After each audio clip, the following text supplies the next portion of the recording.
आक्रमण किया, आक्रमण करके और शकों को बुरी तरह से हरा दिया।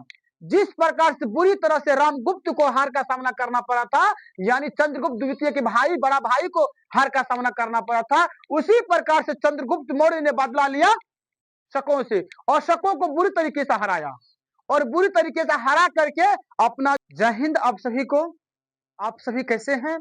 आशा करता हूं कि आप लोग अच्छे ही होंगे और आप लोग मस्त तरीके से अपना अपना पढ़ाई भी करते होंगे। तो चलिए आज मैं पुनः आप लोगों के बीच आ चुका हूं इतिहास का क्या कहते हैं गुप्त वंश लेकर के। तो इतिहास में हम इससे पहले जो है मौर्य वंश के बारे में पढ़ चुके हैं।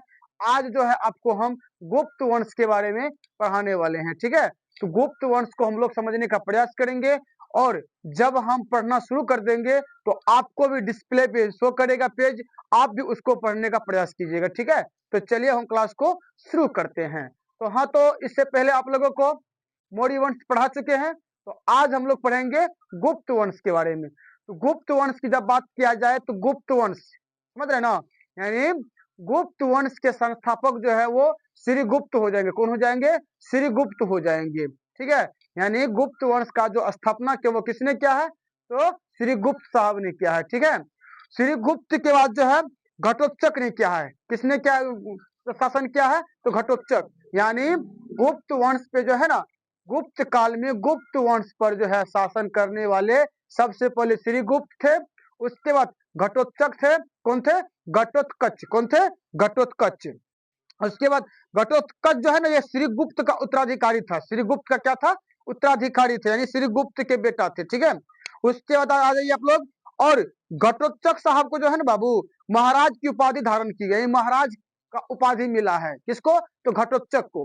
घटोत्कच को जो उपाधि मिला है वो महाराज का उपाधि मिला है। किसका उपाधि मिला है? तो महाराज का उपाधि मिला है, ठीक है। तो घटोत्कच के बाद जो है चंद्रगुप्त प्रथम का समय आया, ठीक है। तो चंद्रगुप्त प्रथम भी आपको गुप्त काल में ही, गुप्त वंश में ही आ जाएंगे, समझ गए ना। गुप्त वंश में सबसे पहले कौन आए? श्रीगुप्त, उसके बाद घटोत्कच, उसके बाद चंद्रगुप्त प्रथम। चंद्रगुप्त प्रथम के बारे में हम लोग बात कर लेते हैं। देखिए, चंद्रगुप्त प्रथम का जो शासन रहा वो 319 ईस्वी से लेकर के 350 ईस्वी तक रहा। चंद्रगुप्त प्रथम का जो शासन रहा वो 319 ईस्वी से लेकर के 350 ईस्वी तक का जो शासन रहा वो चंद्रगुप्त प्रथम का रहा है। समझ में आ गया? चलिए आगे हैं गुप्त वंश का वास्तविक संस्थापक, यानी रियल रूप में अगर कहा जाए संस्थापक कौन थे चंद्रगुप्त गुप्त वंश के, तो वो आपको हो जाएंगे चंद्रगुप्त प्रथम। तो चंद्रगुप्त प्रथम जो थे वो वास्तविक रूप से जो है ना गुप्त वंश के संस्थापक बने, ठीक है। आगे देखिए, आगे है गुप्त गुप्त का प्रथम स्वतंत्र एवं शक्तिशाली शासन था। यानी कहने का मतलब ये है कि जिस समय में श्रीगुप्त और घटोत्कच जिस समय में शासन कर रहे थे उस समय में गुप्त वंश उतना मजबूत नहीं थे, समझ गए ना। जब चंद्रगुप्त प्रथम का जब समय आया तो चंद्रगुप्त प्रथम ने जो है इस पे जो है बहुत सारे जो है गुप्त वंश यानी गुप्त काल में जो है डेवलप करने का एक जुगाड़ बनाया, समझ गए ना। और जो है अपने आप में एक शक्तिशाली के रूप में जो है ना प्रदर्शित होने का प्रयास किया, ठीक है, सामने आने का प्रयास किया। तो उसमें जो है चंद्रगुप्त प्रथम ने जो है यानी चंद्रगुप्त प्रथम की जब वहां जहां तक बात किया शक्तिशाली शासन था। आगे है 319 ईस्वी में राज्यारोहण के समय गुप्त संवत की शुरुआत की और विवाह कुमारी देवी लिच्छवी वंश की राजकुमारी से किया। कहने का मतलब यह है कि चंद्रगुप्त प्रथम जिस समय में शासन करना शुरू किए तो उस समय में क्या हुआ कि उससे पहले गुप्त वंश का जो है शासन उतना सही ढंग से नहीं चल पा रहा था। वो यानी उतना स्ट्रोंग नहीं था, उतना मजबूत नहीं था, उतना शक्तिशाली नहीं था। तो चंद्रगुप्त प्रथम का जब समय आया तो चंद्रगुप्त प्रथम के समय में भी मतलब ठीक ठाक हाल नहीं सुधर रहा था। तो उसने दिमाग लगाया कि ऐसा करते हैं कि हम जो है ना किसी बड़े घर में हम शादी कर लेते हैं। अगर हम बड़े घर में शादी कर लेंगे तो उससे क्या होगा कि मेरा नाम दूर दूर तक जो है ना अपने आप जो है ना खबर पहुंच जाएगा कि मेरे बारे में कि हम क्या है नहीं है, समझ गए ना। जैसे मान के चलिए आपकी कोई साधारण परिवार की लड़की है, ठीक है, लड़की है, अगर उस लड़की की शादी अगर मान के चलिए सलमान खान से कर दिया जाए तो उस लड़की जो है रातों रात वायरल होगी नहीं होगी कि नहीं होगी? उस लड़की जो है क्या हो जाएगा, एकदम पूरे के पूरे वायरल हो जाएगा, हाईलाइट हो जाएगी, जान जाएगा ना। तो उसी प्रकार से जो है चंद्रगुप्त प्रथम को उस समय में कोई नहीं जानता था। तो चंद्रगुप्त ने दिमाग लगाया कि हमको तब जानेगा जब हम किसी अच्छे घर में शादी कर लेंगे तब। तो वो क्या किए कि एक राजकुमारी थी, समझ गए ना, तो उससे क्या किया, शादी कर लिया, ठीक है, जिसका नाम क्या था, कुमार देवी। कुमार देवी से जाके विवाह कर लिया। और कुमार देवी कौन थे, तो लिच्छवी वंश की राजकुमारी थी, लिच्छवी वंश की राजकुमारी थी। उस समय लिच्छवी वंश जो है ना बहुत ही शक्तिशाली थे। उसी से जाके शादी कर लिए कुमार देवी से, ठीक है। तो शादी करने के बाद जो है उसे वो जो है अपने अपने एक पावरफुल यानी शक्तिशाली क्या बन गए, शक्तिशाली अपने आप में जो है उसका जो शासन व्यवस्था था वो अपने आप में क्या हो गया, शक्तिशाली हो गया।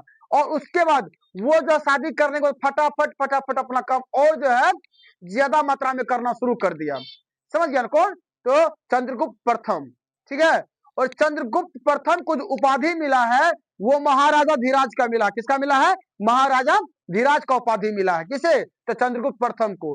प्रश्न ऐसे बन सकता है कि पूछेगा कि चंद्रगुप्त प्रथम को किस चीज का उपाधि मिला है, तो महाराजा धीराज का उपाधि मिला है, ठीक है। चलिए अब आगे आ जाइए। आगे है चंद्रगुप्त चंद्रगुप्त ने प्रथम ने राजा रानी प्रकार के सिक्के चलाए। जब चंद्रगुप्त जब शासन में आए, जब चंद्रगुप्त का शादी हो गया, लिच्छवी वंश की राजकुमारी कुमार देवी से जब शादी हो गई, तो उसने क्या किया, फटाफट काम करना शुरू कर दिया। समझ गए ना। उसने सबसे पहले राजा रानी का सिक्का जो होता है, उस सिक्का पे जो है राजा और रानी इनका चित्र जो है सिक्का पे डाल दिया गया, ठीक है। राजा रानी का सिक्का चलाया सबसे पहले कौन, तो चंद्रगुप्त प्रथम ने, ठीक है। और इसे उपाधि भी मिला है चंद्रगुप्त प्रथम को, तो किसका उपाधि मिला है, तो महाराजा धीराज का उपाधि मिला है, ठीक है। आगे आ जाइए। आगे है इन सिक्कों पर चंद्रगुप्त प्रथम के साथ कुमार देवी का नाम भी मिलता है। यानी उस समय में जो सिक्का जो निकाला गया उस सिक्का पे कुमार देवी जो थे, उसकी पत्नी जो थे, उसका भी नाम मिलता है। समझ गया ना। आगे आ जाइए। कुमार देवी भारत की प्रथम पहला रानी जिसका नाम सिक्कों पर मिलता है।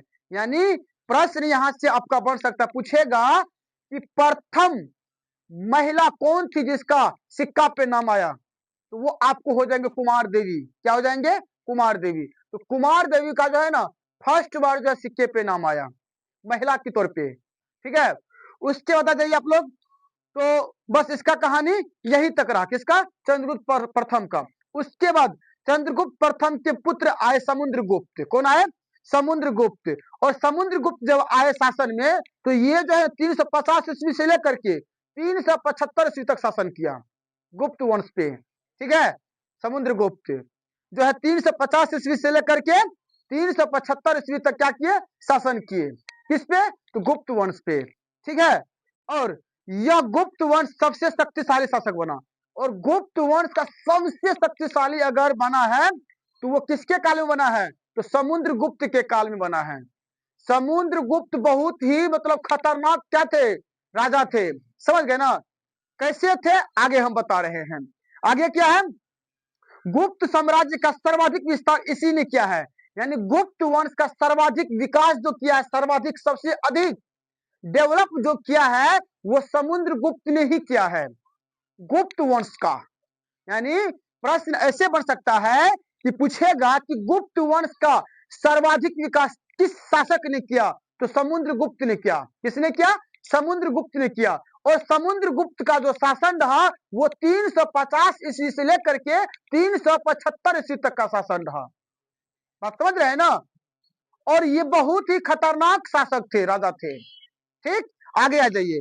आगे है कि समुद्रगुप्त के विजय की जानकारी। यानी समुद्रगुप्त की जहां तक बात किया जाए बाबू, तो समुद्रगुप्त जो है ना जितने भी युद्ध लड़े सब का सब युद्ध जीता, एक भी युद्ध को नहीं हारा, एक भी युद्ध नहीं हारा। यानी समुद्रगुप्त जो है 100 यानी कुल 100 युद्ध लड़ा और 100 का 100 युद्ध जीत गया।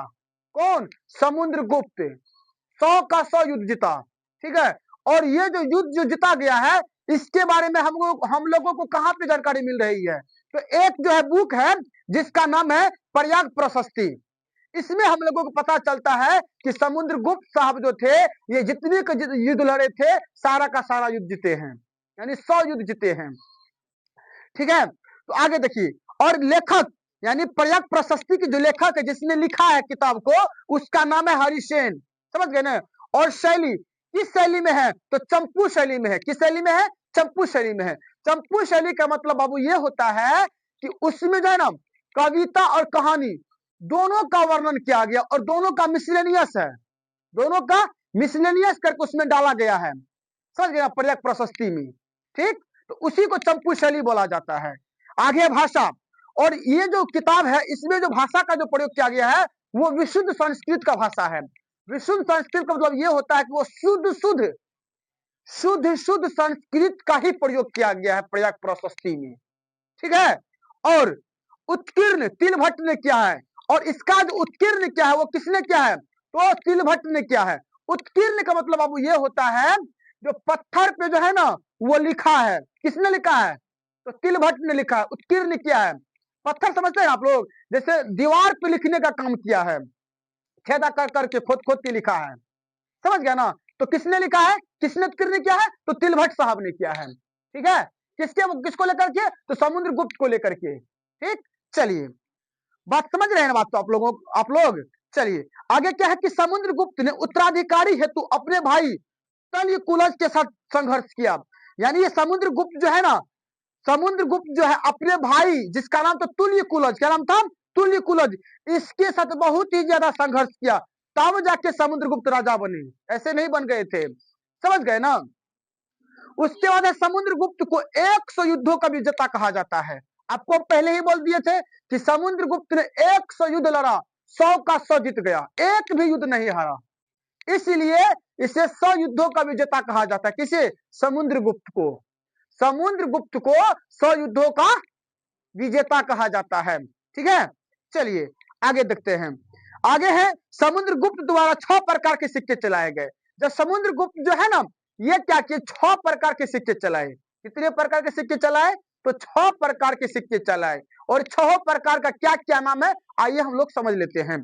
चलिए, तो नंबर 1 में है आपको अश्वमेघ प्रकार का सिक्का, अश्वमेघ प्रकार का सिक्का है ना। उसके बाद वीणावादन प्रकार का सिक्का, उसके बाद गरुड़ प्रकार का सिक्का, उसके बाद धूर्णधारी सिक्का, उसके बाद परशु सिक्का, उसके बाद व्याघ्र हनन सिक्का।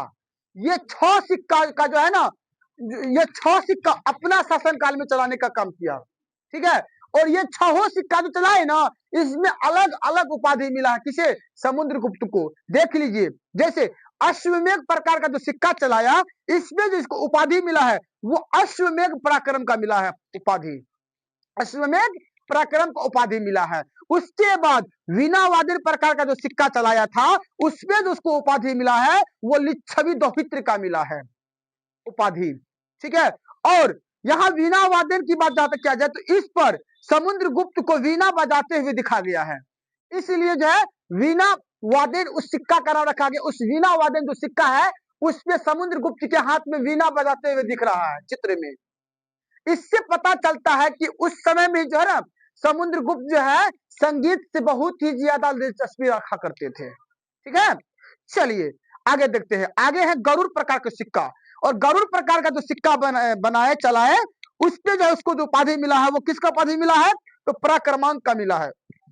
ठीक है, उसके बाद धूर्णधारी सिक्का, इस परशु सिक्का, क्या है, परशु सिक्का, तो परशु सिक्का पे किसका उपाधि मिला है, तो कृतांत परशु का मिला है, कृतांत परशु का मिला है। ठीक है, और धूर्णधारी सिक्का, इसका जो उपाधि मिला है बाबू वो अप्रतिरथ का उपाधि मिला है। ठीक है, उसके बाद व्याघ्र हनन सिक्का, व्याघ्र हनन सिक्का पे जिसको उपाधि मिला है वो व्याघ्र पराक्रमांक का मिला है उपाधि।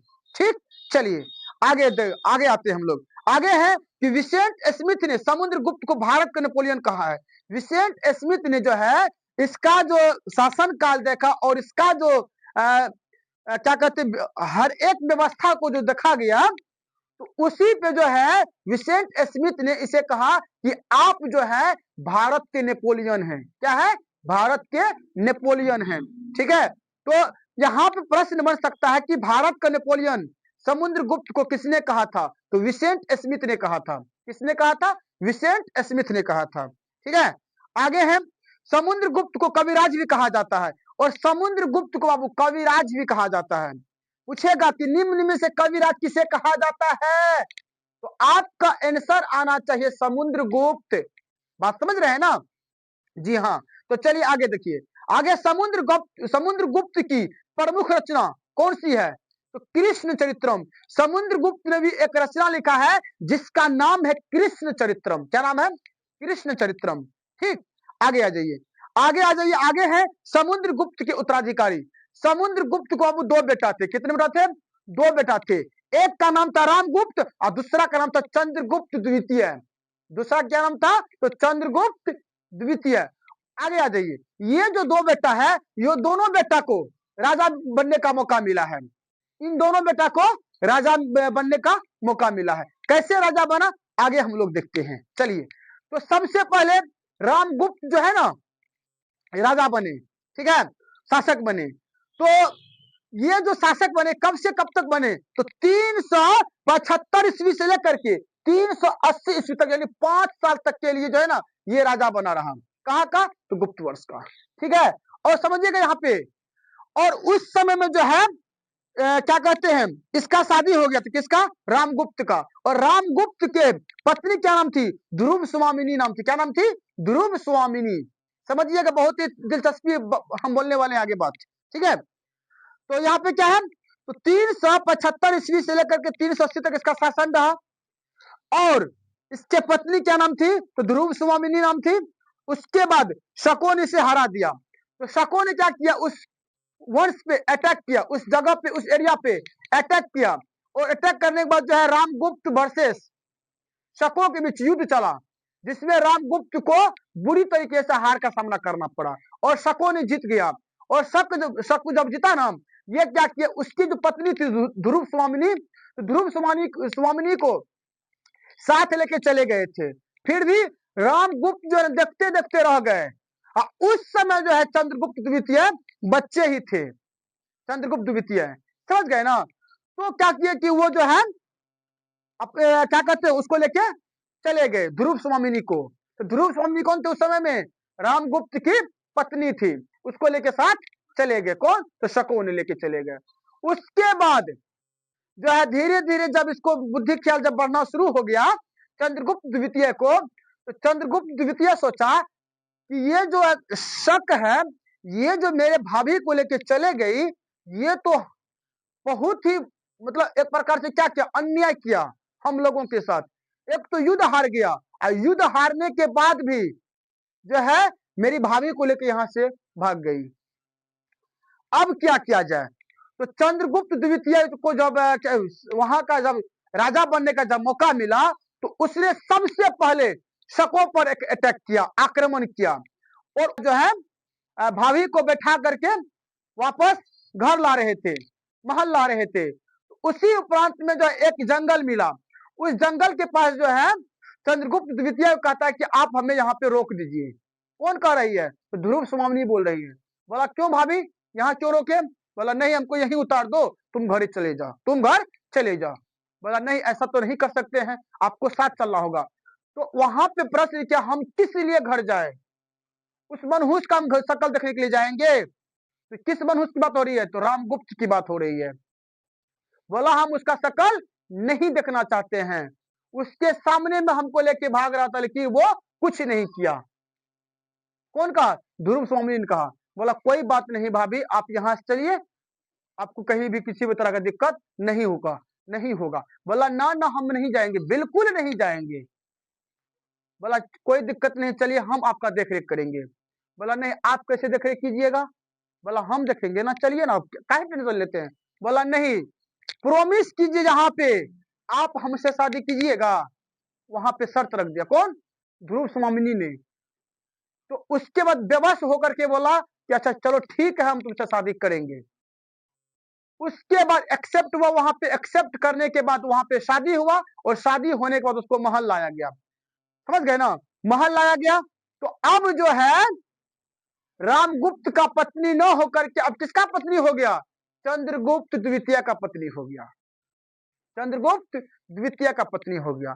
एक दिन क्या हुआ कि पार्क में जो है ना ये दोनों बातचीत कर रहे थे। सुबह सुबह का टाइम था, और रामगुप्त जो थे वो छत पे चढ़ के जो है ना एक्सरसाइज कर रहे थे, समझ गए ना। और जो है वो ध्रुव स्वामिनी को देख रहे थे बुरी नजर से। तो उसने जो है ध्रुव स्वामिनी ने क्या कहते हैं इसको बोले, किसे, चंद्रगुप्त द्वितीय को। और चंद्रगुप्त द्वितीय कहते हैं देखिए ना जी, आपका भाई गलत नजर से हमको देख रहा है, उसका कुछ कीजिए ना। तो उसने देखा उसको, तो उसके दिमाग में जो है एक गलत मैसेज आ गया। बोला कि अच्छा ठीक है, इसका हमको ठिकाना लगाना पड़ेगा, इसका ठिकाना लगाना पड़ेगा। उसके बाद क्या किया, अपने भाई का कत्ल कर दिया, अपने भाई का हत्या कर दिया, उस महिला को लेकर के अपना भाई का हत्या कर दिया, समझ गए ना।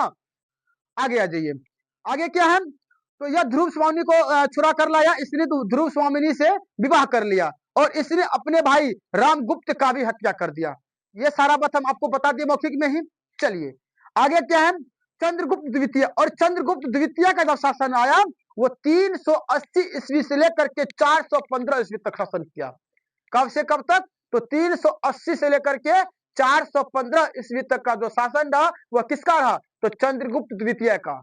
रामगुप्त का मात्र 5 साल, 375 से 380 तक, उसी में उसको हार का सामना करना पड़ गया।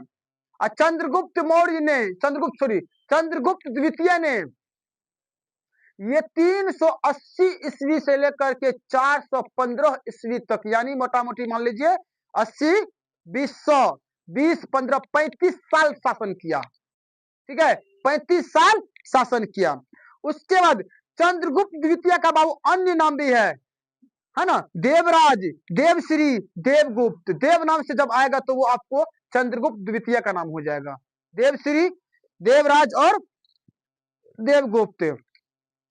और चंद्रगुप्त द्वितीय को भी उपाधि मिला है, किस किस का उपाधि मिला है, विक्रमादित्य का भी उपाधि मिला है, विक्रमांक का उपाधि मिला है, परम भागवत का मिला है, सकारी का मिला है, महाराज धीराज का भी उपाधि मिला है। देखिए 1 2 3 4 4 को उपाधि मिला है, महाराज धीराज, महाराजा धीराज का भी उपाधि मिला है इसको, विक्रमादित्य का भी मिला है, विक्रमांक का भी इसको उपाधि मिला है, समझ गए ना। और इसको सकारी का भी उपाधि मिला है। सकारी का मतलब ये होता है कि वो शकों को जो बुरी तरीके से हराया था, इसीलिए जो है उसे सकारी का उपाधि दिया, ठीक है। चलिए आगे आ जाते हैं, आगे है राजधानी। और राजधानी जो है ना, ये कौन, चंद्रगुप्त द्वितीय ने उज्जैन में ही शक लोग रहा करते थे, उन सभी को हराए और उज्जैन को ही अपना राजधानी बना ली। उस समय में, उससे पहले क्या था राजधानी, उस समय पाटलिपुत्र था। जब उज्जैन में जब शकों को जब बुरी तरीके से जब हराए ना, और उज्जैन को ही अपना क्या बना लिए, राजधानी बना लिए, और उज्जैन शकों को हराकर उज्जैन पर अधिकार किया तथा इस उपलक्ष्य में चांदी के सिक्के चलाए जिन पर विक्रमादित्य की उपाधि मिलती है। यानी चांदी का जो सिक्का चलाया, सबसे पहले तो शकों को हराया, हरा करके उज्जैन को राजधानी बनाया, उज्जैन को राजधानी बना करके और खुशी खुशी चांदी का सिक्के चलाया। और वो जो चांदी का जो सिक्के चलाया, उसी चांदी के सिक्के पर जो चंद्रगुप्त द्वितीय को जो उपाधि मिली है, वो आपको किसका उपाधि मिला है, तो विक्रमादित्य का उपाधि मिला है, ठीक है, विक्रमादित्य का उपाधि मिला है। आगे है चंद्रगुप्त द्वितीय ने, चंद्रगुप्त द्वितीय ने, समझिएगा आप लोग, चंद्रगुप्त द्वितीय ने 8 प्रकार के सिक्के चलाए, यानी समुद्रगुप्त से भी 2 कदम आगे बढ़ गए। कौन, चंद्रगुप्त द्वितीय। समुद्रगुप्त जो है वो 6 प्रकार के सिक्के चलाए और चंद्रगुप्त द्वितीय 8 प्रकार का सिक्के चलाए। कितने प्रकार के, तो 8 प्रकार के सिक्के चलाए। चंद्रगुप्त द्वितीय कितने प्रकार के सिक्के चलाए, तो 8 प्रकार के सिक्के चलाए। कौन कौन, नाम ले रहे हैं आप लोग, सुन लीजिए। सबसे पहले है धूर्णधारी, उसके बाद सिंहनिहंता, आगे है अश्वारोही, आगे छत्रधारी, ध्वजारोही, राजा रानी प्रकार का सिक्का, चक्र विक्रमी, चक्र विक्रम, आगे है पर्यक प्रकार का सिक्का, पर्यक प्रकार का सिक्का। ये 8 प्रकार के सिक्का जो है इसने चलाए। कौन, तो चंद्रगुप्त द्वितीय ने चलाए। बताइए आप लोगों को यहां तक समझ में अच्छी तरीके से आया कि नहीं आया, आ गया ना। तो चलिए और हम क्लास को यहीं पे समाप्त करते हैं। आप सभी को जय हिंद, जय भारत।